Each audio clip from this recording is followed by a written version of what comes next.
할렐루야, 반갑습니다. 네, 우리 옆에 분과 함께 인사를 나눴으면 좋겠습니다. 함께 해주셔서 감사합니다. 이렇게 한번 나눠봅시다. 할렐루야. 우리에게 가장 감사한 것은 날 위해 이 땅에 오신 예수 그리스도가 아닐까요? 그죠? 나의 연약함을 강하게 하고 나의 가난함을 부욕해 하시는, 완전히 부욕해 하시는 그 주님께 우리 감사하며 이 시간 나갔으면 좋겠습니다. 거룩하신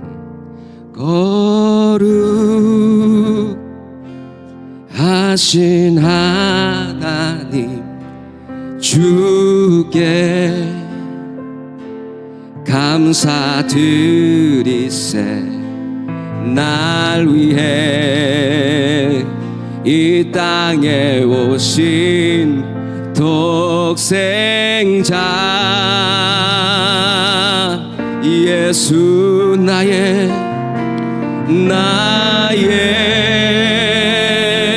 마음과 뜻 주를 사랑합니다.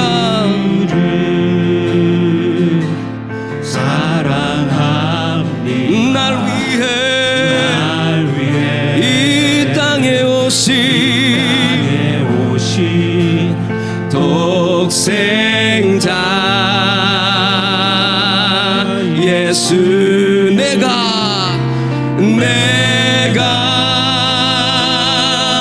약할 때 강함 주고 가난할 때 우리를 부욕해 하신 나의 주 감사. 내가 약할 때 강함 주고 가난할 때 우리 부욕해 하신 나의 주 감사.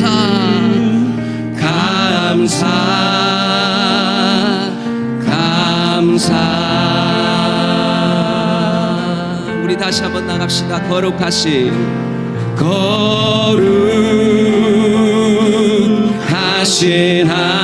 주께 감사. 주께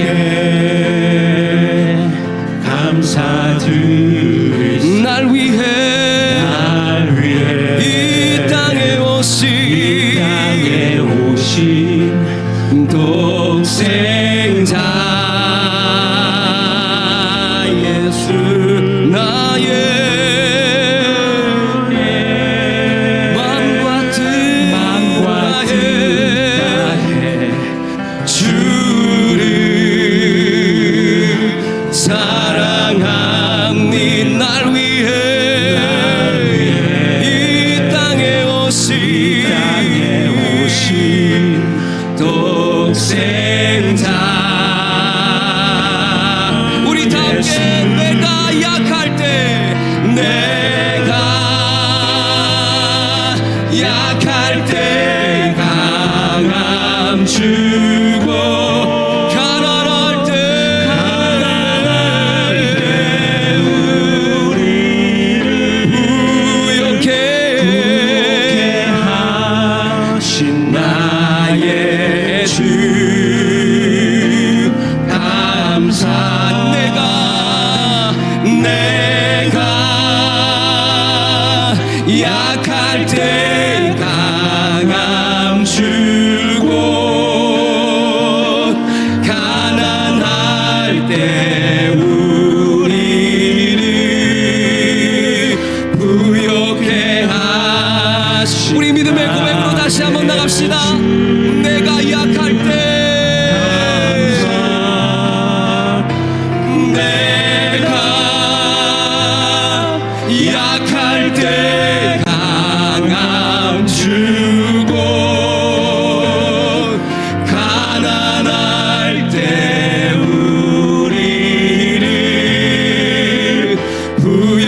알기 원하네. 내 모든 삶 당신 것이니 주만 섬기리. 온 마음 다해 온 마음 다해 사랑합니다. 온 마음 다해 주 알기 원하네. 내 모든 삶 당신 것이니 주만 섬기리. 온 마음 다해.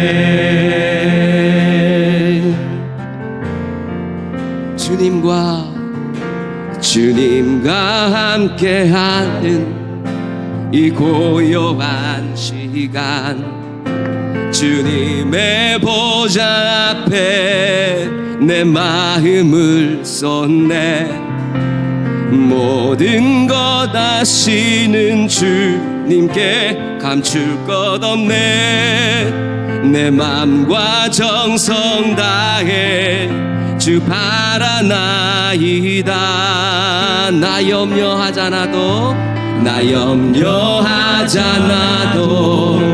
내 쓸 것 아시리.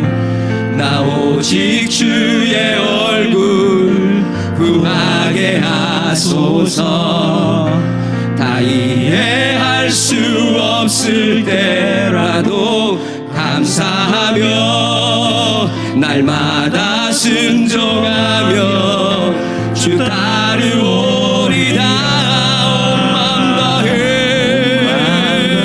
사랑합니다. 온 맘 다해 주 알기 원하네. 내 모든 삶 당신 것이 주만 섬기리. 우리 다시 한번 주님 앞에 나갑니다. 온 마음 다해 온 마음 다해 사랑합니다. 온 마음 다해 주 알기 원하네. 내 모든 삶 당신 것이 주. 우리 다시 한번 오직 주만 섬기겠습니다. 다시 한번 나갑시다. 온 마음 다해 온 마음 다해 사랑합니다.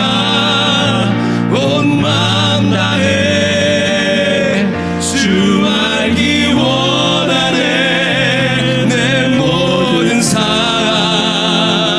당신 것이니 주만 섬기리. 온 마음 다해 온 마음 다해 사랑합니다. 온 마음 다해 주 알기 원하네. 내 모든 삶 당신 것이니 주만 섬기리. 온 마음 다해. 이 시간 다시 한번 말씀 가운데 나갈 때 기도함으로 나갔으면 좋겠습니다. 오 주님, 내가 염려하지 않아도 나의 모든 쓸 것을 아시고 채우시는 주님을 찬양합니다. 온전히 주님만 사랑하기 원합니다.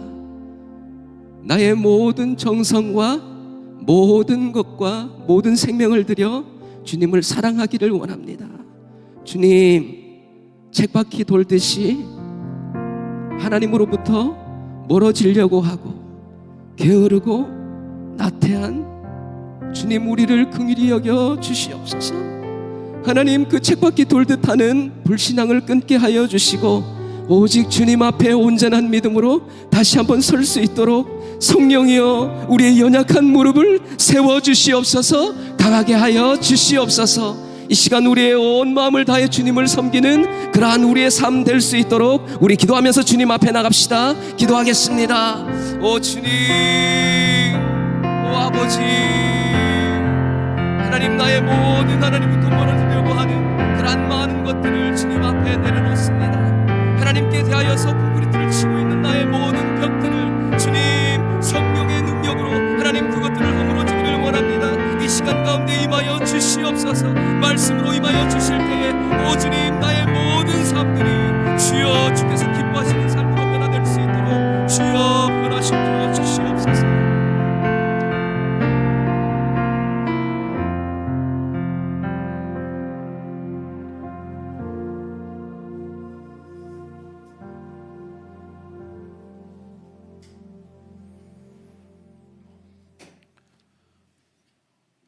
우리를 향하신 사랑과 긍휼과 은혜가 풍성하신 하나님께 영광과 찬송 올려드립니다. 새해를 맞이하여 이른 시간에 주님 앞에 나와 기도와 말씀을 통해서 영적 깨우침을 얻을 수 있게 세 겹줄 기도회로 인도해 주심을 감사드립니다. 주님 주신 말씀을 통해서 아담과 하와의 범죄함으로 얻어진 원죄를 가진 우리의 본성이 얼마나 사탄의 계략에 쉽게 속아 넘어가고 있는지를 확인하게 됩니다. 주님을 떠남으로 얻어진 인간의 그릇된 자아가 나인 것으로 믿고 가짜의 쾌락에 흔들렸던 저희의 모습을 용서하시고 진정한 진리 안에서 삶의 습관이 형성되어서 주님이 만드신 본래 형상으로 돌아가 건강한 쾌락을 누릴 수 있게 하여 주시옵소서.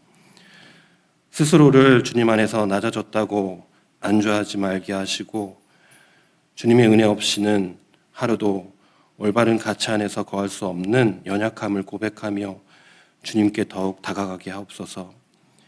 경제적인 급격한 변화와 전쟁과 자연재해, 정치적 불안 등 조금도 예측할 수 없는 이 시대를 사는 우리들이 불안감에 휩싸여 미래의 무지개를 쫓으며 살아가기 쉽지만 지금 이 순간에 주님이 주시는 목소리에 귀 기울이고 반응함으로써 주님이 원하시는 삶을 살아낼 수 있도록 하여 주시옵소서.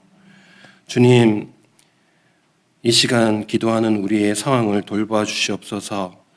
주님이 우리를 창조하셨던 본래의 모습을 회복할 수 있도록 예수님을 우리에게 보내주셨사오니 우리가 죄악된 본성을 밀어내고 예수님의 마음을 주관자로 모시게 하옵시고 건강의 회복, 가족의 회복, 공동체의 회복을 이뤄낼 수 있도록 도와주시옵소서.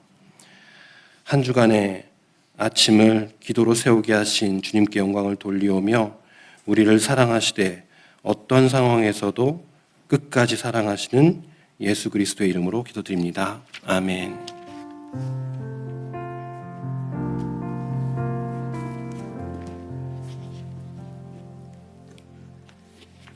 함께 보실 하나님의 말씀은 마태복음 7장 2절 말씀입니다.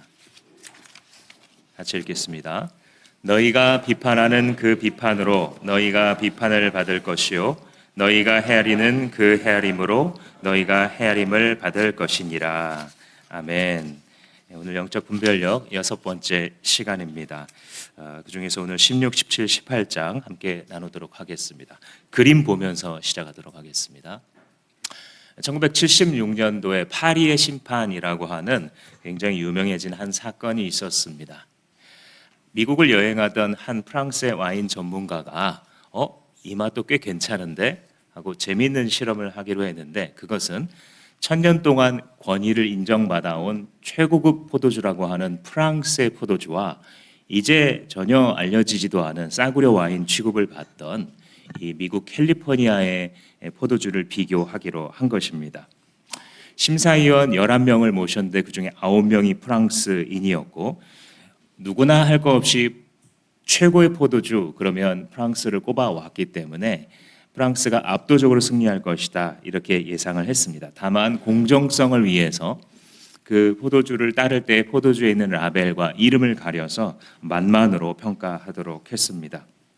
결과는 레드와인, 화이트 와인 두 부분에서 모두 미국 와인이 1등을 했습니다. 당시 프랑스 사람들이 받은 충격은 어마어마했고 더군다나 심사위원으로 참가했던 그 전문가들이라는 사람들은 경악을 할 정도여서 테스트장이 당시에 난리가 났습니다.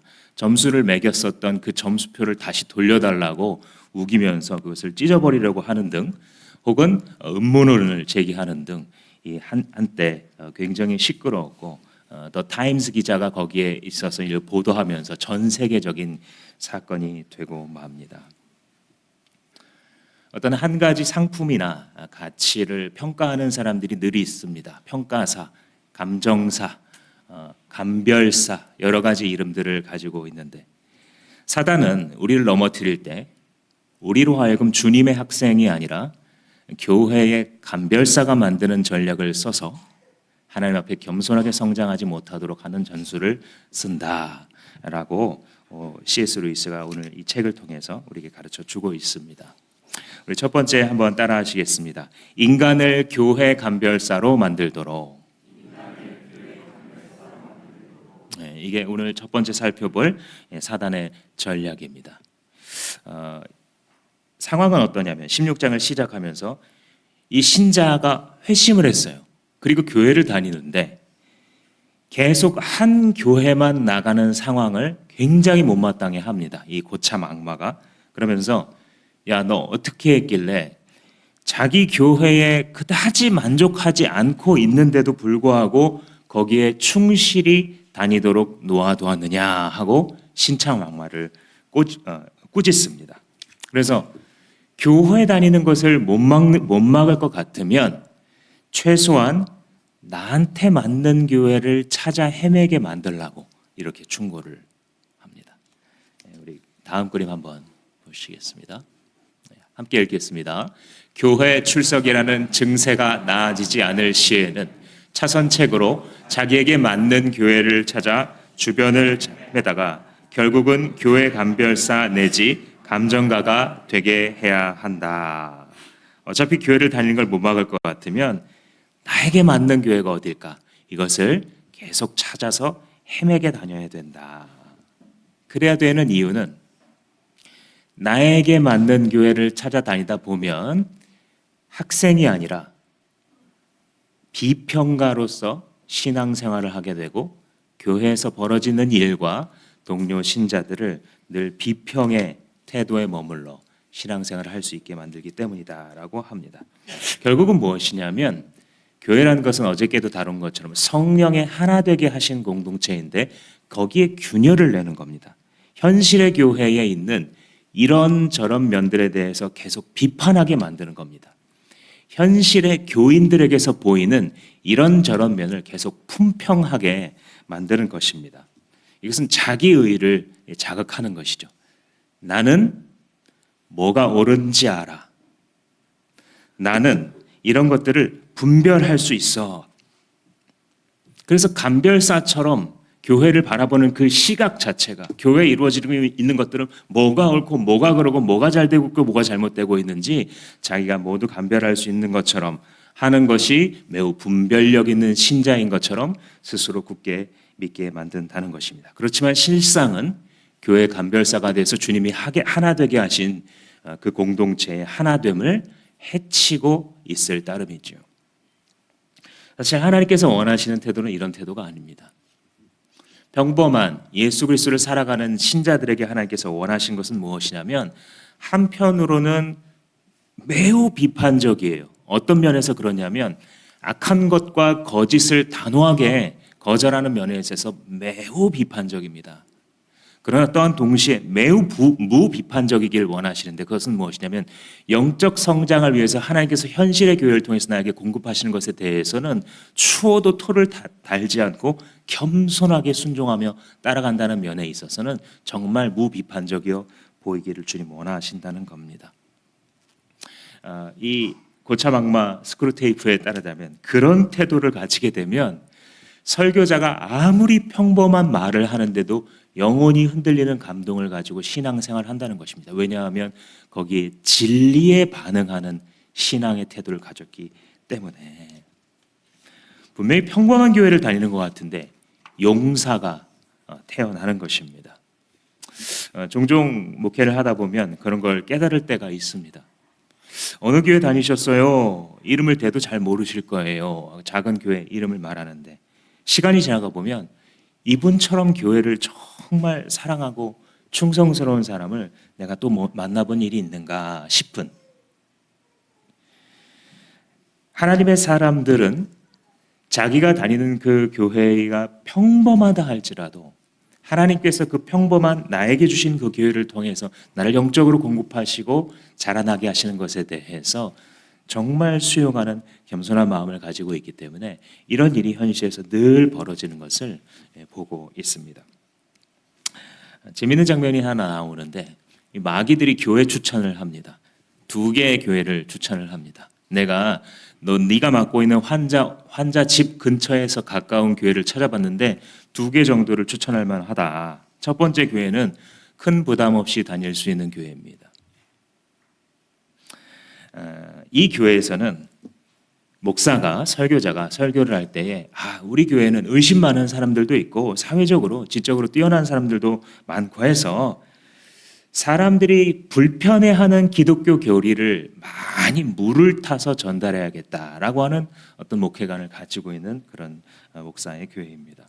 그래서 요즘 신도가 듣기에 불편한 본문들은 다 설교하지 않고 다 제거하고 그냥 생략하고 힘을 주는 것 같고 마음에 드는 성경 본문만 다람쥐 쳇바퀴 돌아가듯 계속 반복 설교하면서 그 설교가 그 설교고, 아무리 그 교회를 오래 다녀도 광활한 하나님의 진리, 66권의 성경의 계시가 담고 있는 우리 신앙과 삶의 전반을 채우고도 남음이 있는 그 충만한 진리에 대해서는 결코 배울 수 없는 교회, 별 부담감 없이 행복하게 다닐 수 있는 교회를 추천해라 라고 말합니다.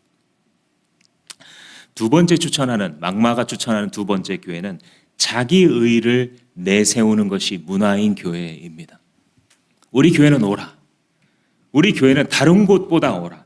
이곳의 설교자는 마치 어떤 정치인보다도 더 이 정치에 대해서 잘 아는 열혈 정치가처럼 설교를 했다가 또 어쩔 때에는 누구보다 공부 많이 한 철학가처럼 사변적인 내용을 설교 시간에 얘기했다가 어느 책에서 읽은 건데도 불구하고 은근슬쩍 하나님의 말씀이 이렇게 가르친다고 무지한 청중들을 향해서 거짓말을 하기도 하는, 목사조차 진리에 헌신되어 있지 않은 교회, 세상 정치와 문화에 너무 관심이 많은 그런 교회, 하나 되지 못하고 자기만 훌륭하다라고 하는 사람들이 많고 자기 교회만 훌륭하다고 주장하는 그런 교회, 즉 자기의를 내세우는 문화로 가득한 교회를 추천한다. 악마의 추천입니다. 이런 교회들은 성경적이지 못한 교회입니다. 결국 하나 되지 못하는 교회입니다. 이런 곳은 능력이 없는 교회입니다. 이런 곳은 결국은 다툼이 쉬지 않는 교회가 될 것입니다. 우리는 어때야 될까요? 우리는 주마음 교회를 어떤 교회로 만들어 가야 될까요? 복음이 가감없이 선포되고 서로 하나 되는 예수의 사랑으로 충만한 공동체.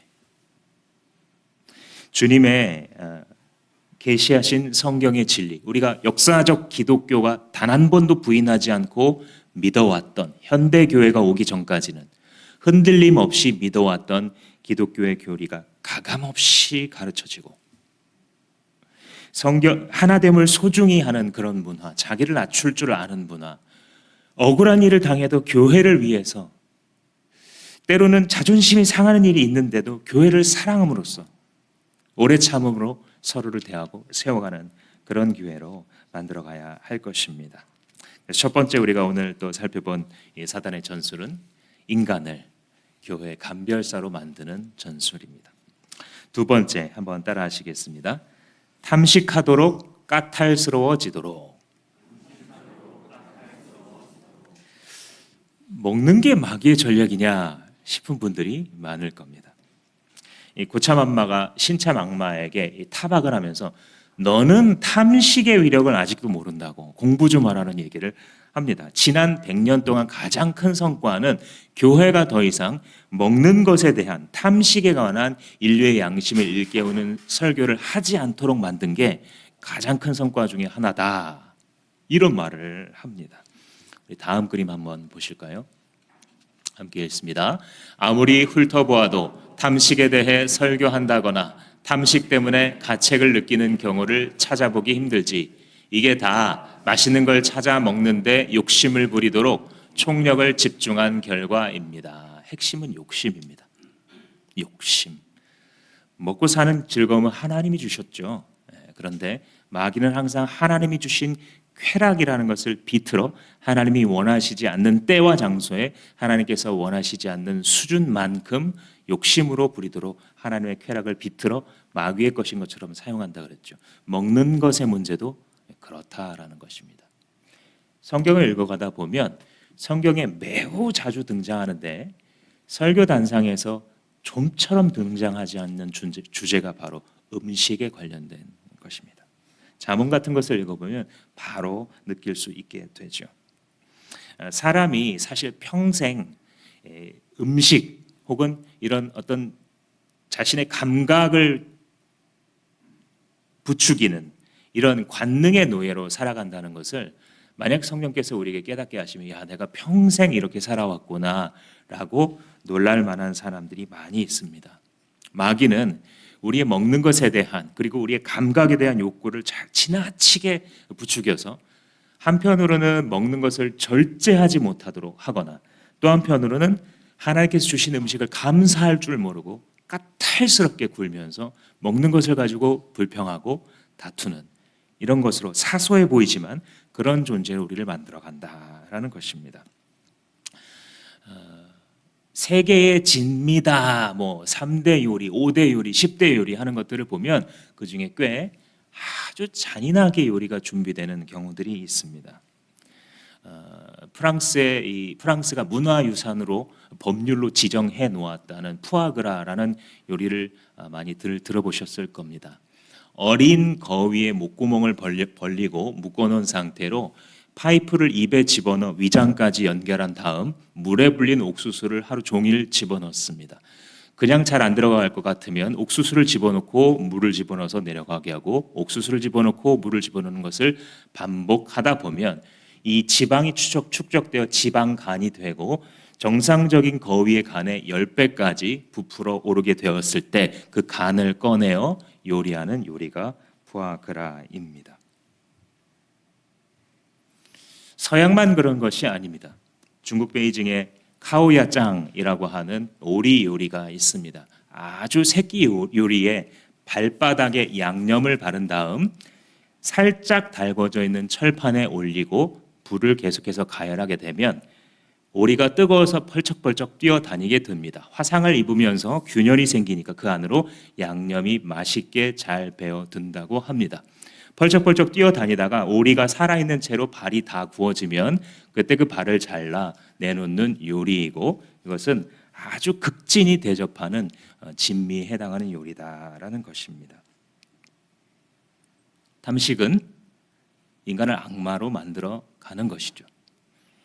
그럼 이런 잔인한 음식만이 탐식이냐? 그렇지 않습니다. 한 신학자는 인간이 가지고 있는 이 탐식의 5가지 유형에 대해서 이야기하면서 절제 없이 먹는 거식, 그것은 탐심이다. 오늘날 많은 사람들이 보여주고 있는 시도 때도 없이 먹으려고 하는 항식, 이것도 탐심에서 비롯된다. 먹으면서 감사할 겨를도 하나님 생각도 없는 속식, 이것도 탐심이다. 음식에 대해서 너무 까다롭고 많은 신경을 쓰면서 먹는 미식, 이것도 탐식의 요소가 들어있다. 같은 걸 먹는다면 비싼 집에 가서 비싼 거 사주는 거 먹고 싶어하는 호식, 이것도 탐식의 한 유형이다라고 말합니다. 사실 오늘날의 기독교인들은 먹는 게 뭐가 죄냐, 오히려 그것을 그렇게 설교하는 것을 이상한 게 아니냐라는 반감을 가질만 한 사람들입니다. 그러나 가만히 생각해 보시면 하나님께서 주신 음식을 감사히 먹는 것을 넘어서는 모든 탐욕은 우리에게 도움이 되지 않습니다. 탐식이라는 것은 육적으로 볼 때에는 아까 말한 요소들을 살펴보시면 건강을 해칠 수가 있고 영적으로 보자면 영에 줄이고 목마른 영의 양식에 줄이고 목마른 우리의 태도를 갉아먹게 됩니다. 불행복의 근원이 고급 음식을 먹을 수 있는 사람이냐 아니냐로 자기를 바라보게 되고 다른 사람들과 비교하게 됩니다. 또 한편으로는 배고픈 이웃들을 바라보고 그들과 함께 나누는 삶을 축소시키게 되는 것입니다. 잠언 말씀에서는 이런 말합니다. 네가 만일 음식을 탐하는 자이거든 네 목에 칼을 두어라. 부정부패와도 관련이 있는 것이 탐심하는 습관이다라는 것입니다. 마지막 세 번째입니다. 한번 따라하시겠습니다. 사랑과 결혼의 진리를 흔들도록. 사랑과 결혼에 하나님께서 만들어 놓으신 그 진리를 흔들어라. 이게 또 마귀의 작전인데 18장을 시작하면서 고창 악마가 뭐라 그러냐면 성적 유혹의 기술은 악마들이 필수적으로 가져야 되는 그런 기술이다. 이런 얘기를 합니다. 항상 써먹어야 된다는 거예요.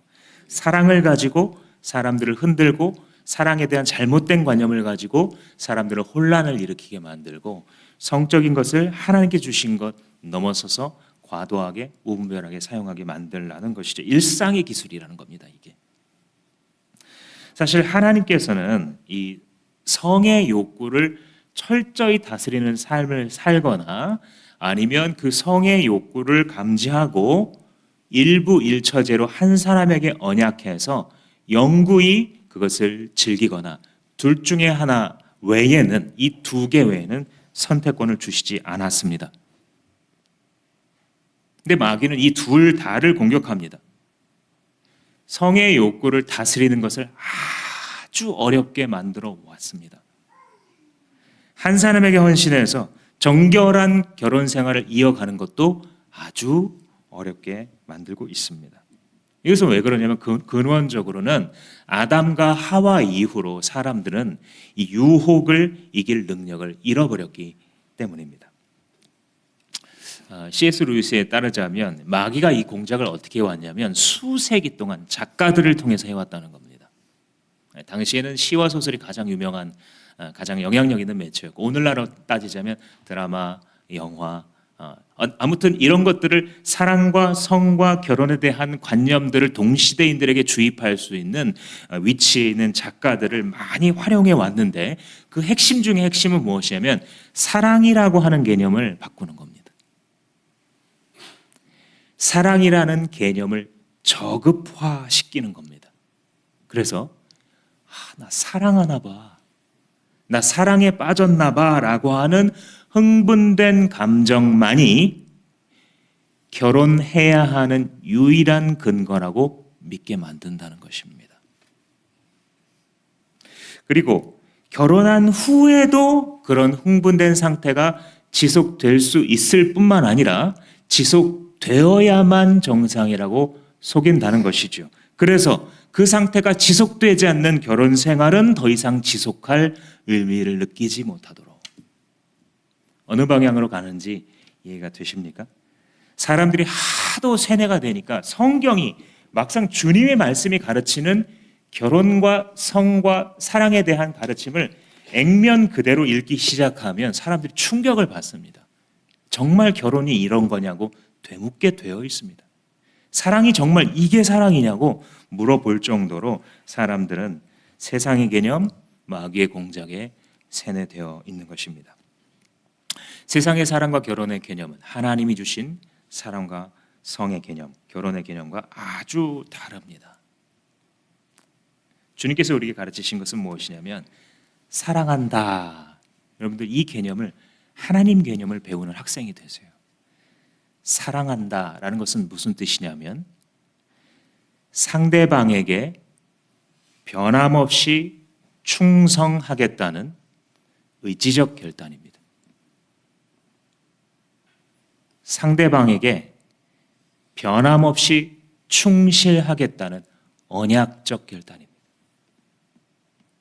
이것이 사랑입니다. 하나님이 우리를 어떻게 사랑하셨는지 보면 바로 알 수 있습니다. 하나님이 사랑한다, 우리를 사랑한다 할 때 흥분된 감정 고양 상태를 우리에게 지속시키겠다는 게 아닙니다. 우리의 모습은 때로 너무 꼴 보기 싫어서 하나님의 감정 상태가 좋을 리가 없지요. 그러면 감정 상태가 낮아지면 하나님이 우리를 안 사랑하시는 거냐? 그렇지 않습니다. 그렇게 못난 모습을 보임에도 불구하고 우리 곁에 계시기로 작정하셨고 언약적으로 결단한 만큼 그 의지를 가지고 변함없이 우리에게 헌신하시는 신실한 하나님의 모습, 그게 하나님이 가르치시는 진짜 사랑입니다. 그리고 남녀가 결혼을 하게 되었을 때, 결혼의 맹약을 할 때에 그 마음을 유지하기 원하는 것입니다. 하나님께서 우리에게 요구하시는, 부부에게 특별히 기대하시는 사랑은 언약적인 사랑, 헤세드 사랑입니다. 이것과 밀접한 것이 성의 원리입니다. 성의 원리. 하나님께서는 결혼했다라는 것을 창세기에서부터 또 신약에 이르기까지 한 몸이라는 단어를 사용하셔서 설명을 합니다. 이것은 인격적인 결합만이 아니라 누구라도 알 수 있을 만큼 성적 결합을 말하는 겁니다. 한 몸이 되었다라는 것은. 그러므로 부부가 한 몸이다라고 하는 그 표현은 성교의 의미가 무엇이었는지 그 진정한 의미를 너무 잘 보여줍니다. 그저 한 몸이다라는 게 감정이 깊이 애정을 갖고 있다라고 하는 것에 대한 어떤 문학적 표현으로 한 몸이다를 쓰는 것만이 아니죠. 성교를 하게 되면 이 사도 바울이 특히 많이 가르치고 있죠. 우리가 성관계를 하게 되면 원하건 원하지 않건 두 남녀 사이에는 초월적인 관계가 생겨납니다. 사람들은 그것이 성인이 할 수 있는 어떤 하나의 유의에 불과하다고 말하지만 성경은 그렇게 말하지 않습니다. 초월적 관계가 만들어져서 이제부터 그 둘은 그 초월적 관계를 영원히 즐기거나 아니면 그 초월적인 관계가 만들어지지 않도록 영원히 참아내거나 둘 중에 하나를 선택해야 하고 다른 선택지는 없습니다. 하나님의 디자인 가운데 사람들이 가장 많이 바꿔온 것이 바로 이 관념이겠죠. 그래서 만약에 두 사람이 그 가르침에 순종해서 결혼하고 한 몸이 되면 그 결과로 깊은 애정이라고 하는 감정이 들어오는 것입니다. 순서를 잘 보아야 합니다. 결혼의 맹약을 하고 육체적으로 한 몸이 되는 것을 자꾸 실행하게 되면 그 결과로서 깊은 애정이 생겨납니다. 이 깊은 애정이라는 감정 상태가 오늘날 우리들이 흔히 말하는 사랑이라는 감정입니다. 하나님께서 가르치신 사랑과 다르기 때문에 애정이라고 오늘 표현하겠습니다. 애정은 결과라고 가르치고 있는 것입니다. 근데 이제 마귀는 이 순서를 뒤바꾸는 것이죠. 하나님은 성관계의 결과로 깊은 애정이 생겨서 그것으로 가족을 묶는 힘과 건강하게 자녀를 출산하여 이 세상을 하나님의 백성으로 채우는 문화 명령을 해나가도록 만드셨는데 세상은 뒤집어서 깊은 애정이 결혼의 근거다라고 믿게 만듭니다. 그것만이 결혼의 근거라고 한다면 성경에서 보여주고 있는 수많은 커플들은 탄생할 수 없었죠. 그러나 결혼이라는 것이 하나님께서 내게 주신 사람이라는 믿음에 대한 언약적 결단이라는 것을 알게 되면 그것이 연애 결혼이든 중매 결혼이든 상관없어집니다. 애정이 이 마귀가 보여주는 것은 무엇이냐면 애정이 있다라고 한다면 결혼과 상관없이 성관계를 할 수 있다고 주장하는 거예요. 그래서 왜냐하면 고양된 감정의 상태가 결혼의 기준이 되잖아요. 그러면 결혼을 하지 않더라도 내가 사랑하는 애정이죠. 사랑하는 사람과 관계를 맺는 게 뭐가 나쁜 것이냐라고 말하게 되고 이제는 기독교인들도 거의 다 여기에 설득된 것으로 보여집니다. 통계가 그렇게 보여주죠. 우리들이 흔히 이야기하는 이야기거리들이 그것을 보여주고 있습니다. 이것은 마귀식의 결혼과 성의 논리입니다. 마귀식의 결혼과 성의 논리를 따르게 되면 한때 왔다가 한때 가는 감정이 결혼을 지배하게 될 것입니다. 성을 지배하게 될 것입니다. 어떤 남자가 나는 저 여자를 사랑한다라고 말할 때 사실은 성적인 매력 혹은 이성적인 매력에 홀린 것일 뿐인데 이것을 사랑한다라고 믿어버리게 되고, 또 반대로 그 감정이 식어버리게 되면 나는 더 이상 너를 사랑하지 않아서 너랑 함께 있을 수 없어. 결혼한 몸임에도 불구하고 나는 내가 진정한 사랑을 느끼는 존재와 다시 결합하겠어라고 떠나가게 되는 것입니다. 다음 그림을 한번 보시겠습니다. 함께 읽습니다. 서로 돕고 순결을 지키며 후손에게 생명을 물려주기 위해 배우자에게 충실하겠다는 다짐을 폭풍처럼 몰아지는 감정보다 훨씬 더 저급한 것으로 여긴다고. 자기의 공작의 결과가 잘 됐다고 이렇게 악마가 서로 대화하는 장면입니다. 몰아쳐서 폭풍우처럼 왔다가 갈 수 있는 그 감정이 더 상위 개념으로 생각하고, 순결을 지키며 후손에게 생명을 물려주기 위해서 배우자에게 충실하고 육체의 관계를 맺는 이 거룩한 아름다운 가정 생활보다 더 좋은, 더 높은 개념으로 생각하게 만든다는 것입니다. 사랑하는 여러분, 결혼과 성을 향한 하나님의 뜻을 배우십시오. 당신은 학생이 되셔야 됩니다. 다 알고 있다고 생각하겠지만 그 알고 있는 것은 마귀식 결혼과 성의 원리임을 깨달으십시오. 하나님께서 가르치시는 영속하는 사랑에 관한 것을 우리는 사실 잘 배우지 못했습니다. 우리가 주변 친구들과 주변의 사례에서 보고 있는 것은 어쩌면 하나님 나라의 사랑과 전혀 관련 없는 방식의 사랑이고, 우리가 작가들이 지어낸 세계에서 보고 있는 그 허구적이며 그 허무한 사랑들, 그것은 결국 하나님에게서 나온 것이 아닙니다. 한번 생각해 보십시오. 하나님의 나라는 모든 것이 하나 되는 공간입니다. 맨 위에 계신 성부, 성자, 성령 하나님께서 하나라고 말씀하십니다. 그래서 이 스크루테이프가 이해할 수 없다고 진절머리를 치잖아요. 분명히 셋인데 왜 하나라고 하는 저런 이상한 말을 하냐고. 그러나 하나님 나라에서는 성부, 성자, 성령이 고유한 인격이심에도 불구하고 하나, 얼마나 우리가 측량할 수 없이 깊이 서로에게 사랑으로 결단된 존재이며 삼위일체가 하나의 공동체성을 띠고 있음을 우리는 잘 알고 있고, 그것의 결과로 교회가 그 삼위일체 하나님과의 사랑을 반영하는 공동체가 되어가는 길을 원하시는 것이죠. 육신적인 피를 나눈 적이 하나도 없는데도 불구하고 그 형제 자매들이 예수의 피에 의해서 하나가 되어가잖아요. 가정은 어떻습니까? 부부가 하나 되게 하셨잖아요. 인격적으로나 육체적으로나 영적으로나. 부부의 하나됨을 가장 명확하게 표현하는 이 성행이라는 것은 정말 거룩하고 아름다운 것이에요. 잠언의 저자는 얘기해요. 어찌하여 내 샘을 네 울타리 바깥으로 퍼지게 하겠느냐, 어찌하여 이방 계집의 가슴을 네 품에 안겠느냐라고 말을 해요. 이토록 아름답고 거룩한 것을 왜 그런 싸구려로 만들어서 불순물을 섞고 있느냐라는 것이죠.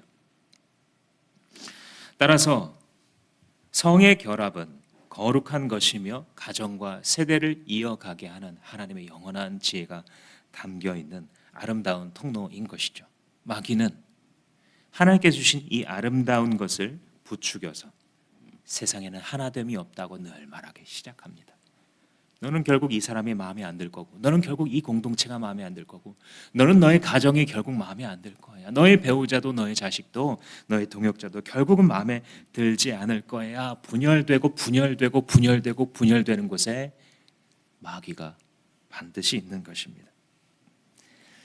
이곳에 계신 젊은이 여러분, 결혼을 꿈꾸고 기대하고 있으신 여러분, 흔히 세상에서 말하는 사랑, 그것의 거짓됨을 발견하시고 하나님께서 성경에서 가르쳐 주시는 한 사람에게 충성하겠다고 의지적으로 결단하는 것이 하나님이 우리에게 보여주신 사랑이며 우리가 갖기 원하는 배우자를 향한 사랑이라는 사실을 기억하시기 바랍니다.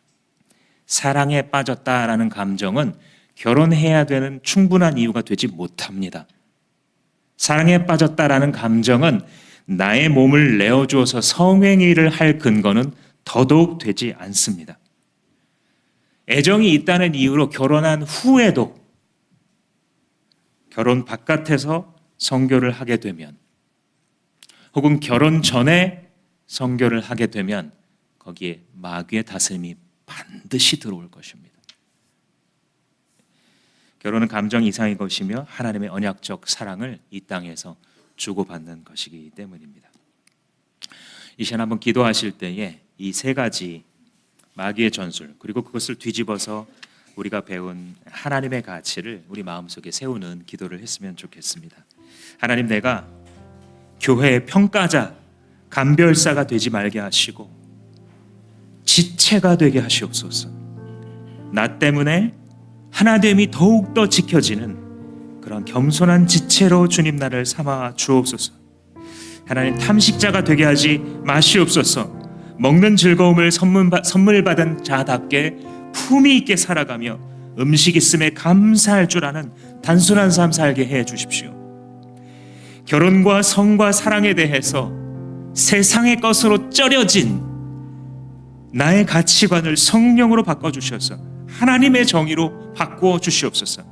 하나님 주신 사람이라고 믿는다면 결혼의 언약으로 들어가게 하시고 끝까지 충실하게 하여 주옵소서. 육체적으로 한몸됨을 누리고 인격적으로 한몸됨을 연습하는 아름다운 가정을 꿈꾸는 자들, 또한 그것을 실행하는 자들 다 되게 하여 주시옵소서라고 이 시간 주여 한번 부르짖고 다 같이 기도하시겠습니다. 주여! 아버지, 그렇습니다. 하나님의 진리는